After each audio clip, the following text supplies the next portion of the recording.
Well, trying to expand too much too quickly. And it's interesting you brought up whole Silicon Valley motto of move fast and break things. Well, it turns out that this time around what's broken seems to be the lofty expectations of the tech world.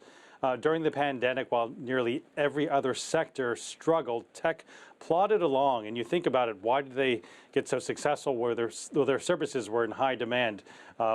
During lockdowns and quarantines, really all you had to do was order DoorDash food, shop online, add to that the whole sort of remote connected services that expanded, including Zoom, Microsoft Teams. Tech companies bet big, adding more staff who also got more demanding too. I mean, just 6 months to a year ago, we were all talking about the Great Resignation.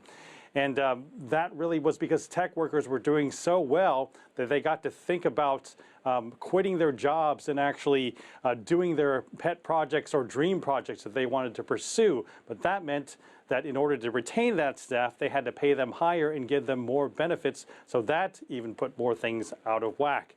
But when we came out of the pandemic, those expectations were a little too high, and they were not able to keep up with those services. Throw in inflation, interest rate hikes, and capital drying up. Companies found themselves bloated after a prolonged hangover, essentially. Investors put pressure on those companies to be leaner, and those companies followed by cutting staff and trying to show that they were being efficient with their measures. Now, hundreds of companies, including everyone from Amazon to Google to Microsoft, all had to cut back, and even smaller fintech companies like Robinhood and Coinbase. In total, the U.S. tech sector lost about 42,000 jobs just last month alone. Anand.